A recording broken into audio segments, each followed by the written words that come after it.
Hey everybody. Yeah, I'm at it again. What's Saturday night? What else are you going to do? Well, it depends. I've got a small group tomorrow, again, at church, and we've been feeding them, so we're trying different dishes. I was going to make the Ethiopian stew. I think I mentioned it on my last cooking program that I did earlier this week. But I decided that that is such a hearty dish, is the way it was described, that you probably only want like a small bowl of it and then you eat it like a big salad. The Berber is a really hefty spice. And so what I want to do is probably try that at home before I take it out in public. Because I want to be able to warn people in case they need to have some dairy handy. So what I had sweet potatoes, and I had a whole chicken, and I had a couple different recipes I wanted to try. So I thought, well, I'll cut the chicken in half. I'll use half the chicken in one recipe and half in the other. I'm going to take it tomorrow in a slow cooker, and I'll use a piece of foil. I'll either take a piece of foil and divide the two, or I'm thinking I'm probably going to get, I have those bags for slow cookers, cooking bags for slow cookers. I don't know if you ever heard of those, but it keeps you from having a mess in your slow cooker. So I can put one dish into the bag and then it'll be separate from the other dish. Neither of them are juicy. And I'm going to show you one of them that I just took out of the oven. And this one is just, well, there is some juice with this, but so this probably will go in the bag because there's a residual juice in it. This is called a one-pan baked chicken and sweet potatoes. So what I did was I took a couple of sweet potatoes and cut them into wedges. Obviously cut up the chicken.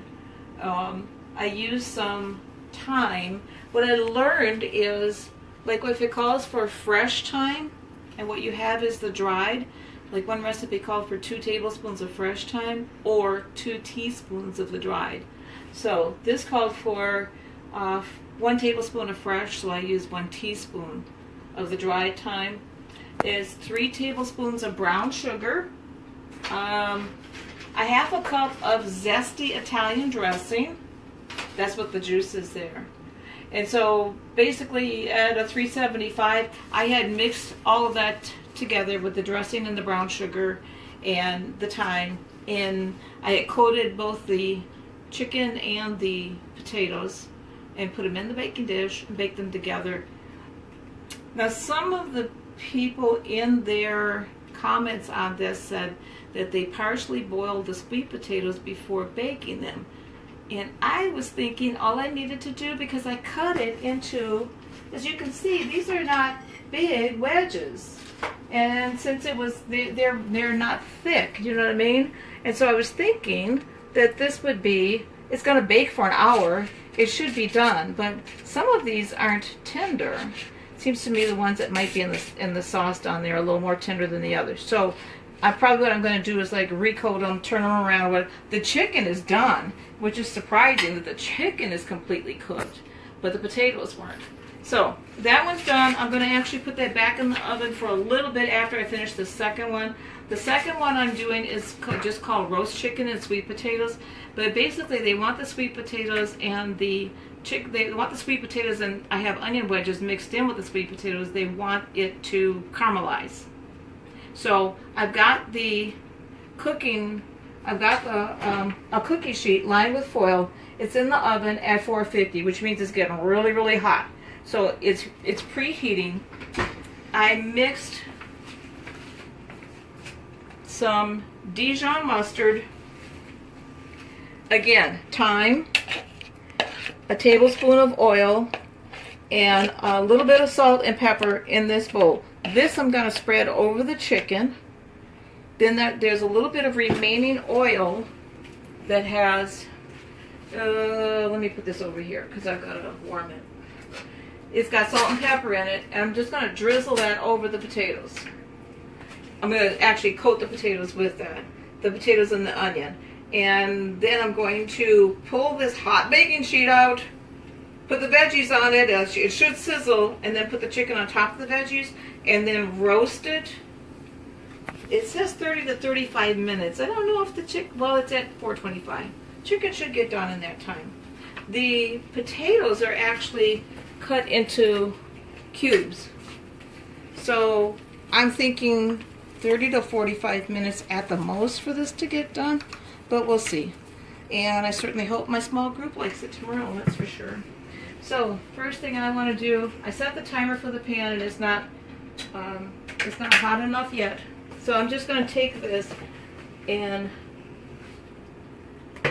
the mustard, the thyme, the oil, salt, and pepper. This is what is in here. Gosh, I don't want to. You know what? I'm going to pull this out and put it on a plate because I don't want to put it one on top of the other after. It's going to be easier to spread it over the chicken if I do it this way. And I know you probably should spread it with other tools, but my hands are good tools. They're clean. It's easier for me to judge how much I'm spreading on, and I can get it on there a little bit evenly. I'm going to turn it skin side down first because I want to coat that part, and then I'm going to turn it over. Well, with this it doesn't really matter. But I'm going to take like half of what's in here and just kind of slather it all over the chicken. Make sure I get it coated.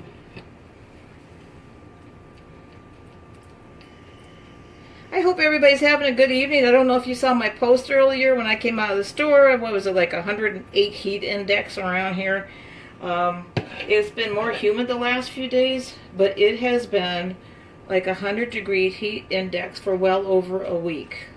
So, just got my electric bill and it's okay, a little higher than normal, but that's okay. Well, the Lord will make sure we get it all paid and taken care of. It's still cheaper than what it would be back east. Okay, sous chef is still cheap, says it's cheaper than what it would be back east, so I kind of think they get you 6 of one, half a dozen the other. One thing costs more, the other one's less. And when you finish at the end of the day, you're kind of in the same boat. I don't know. That's just my opinion. Okay, I'm flipping it over.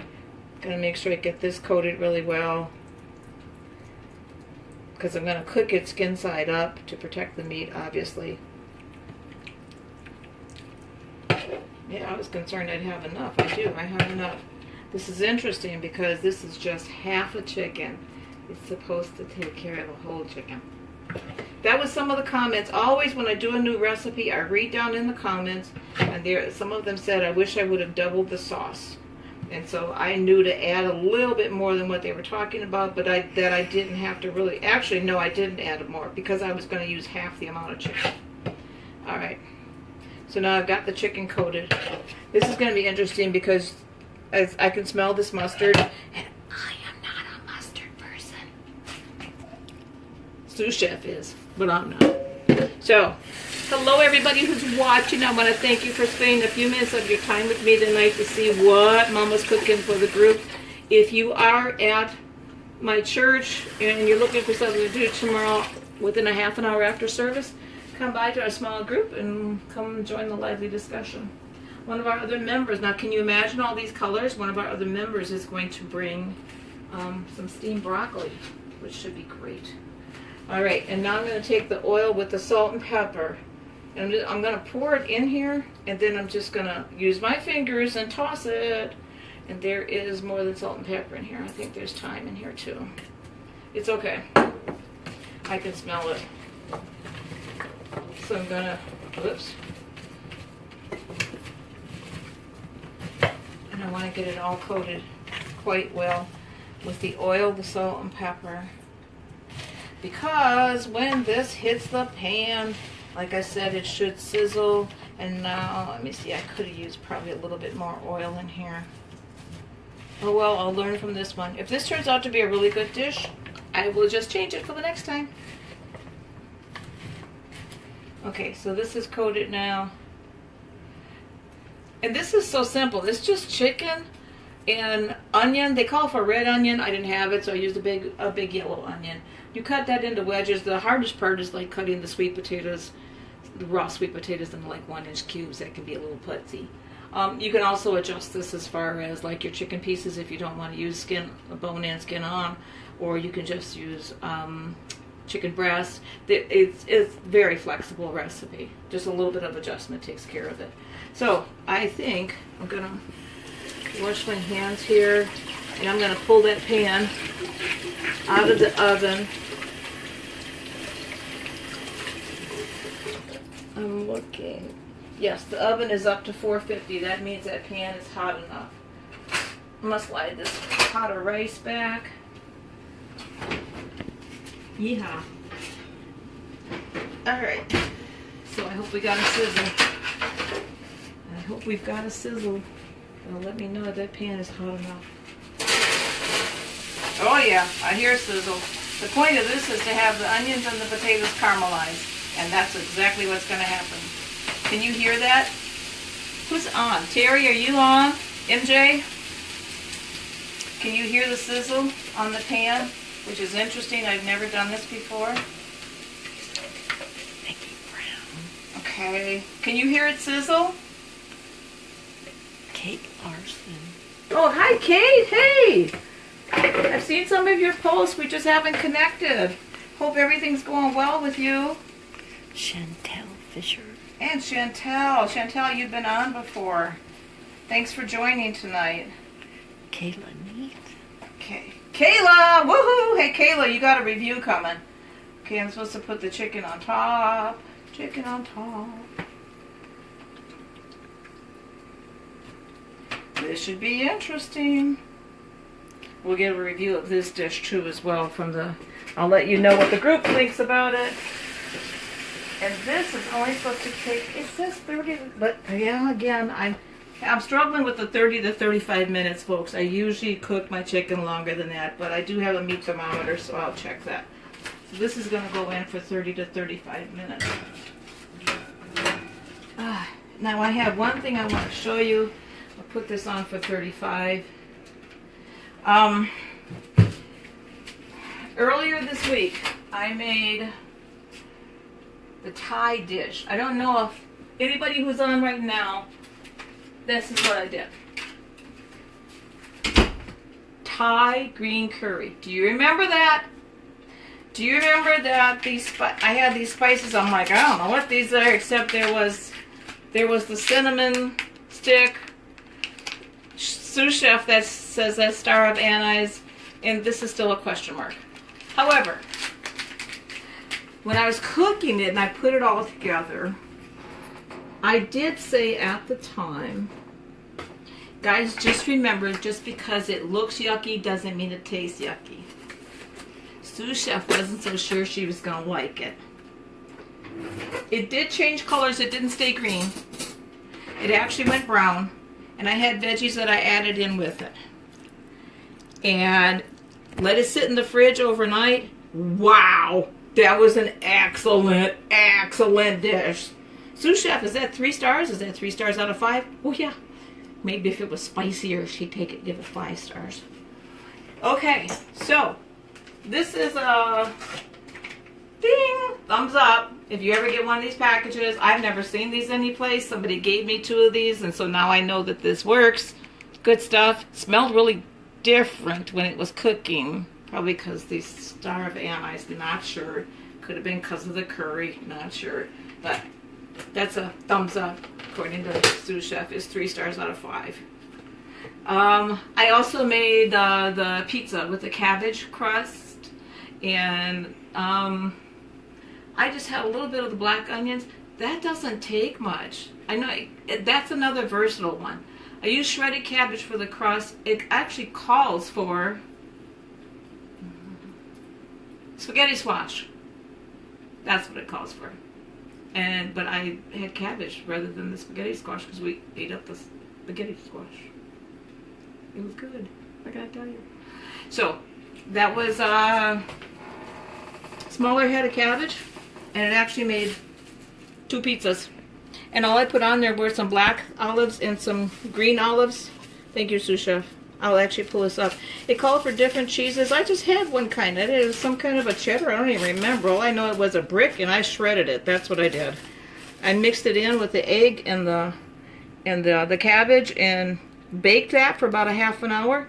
Put a little bit of tomato sauce on top of it. Actually, I used a spaghetti sauce.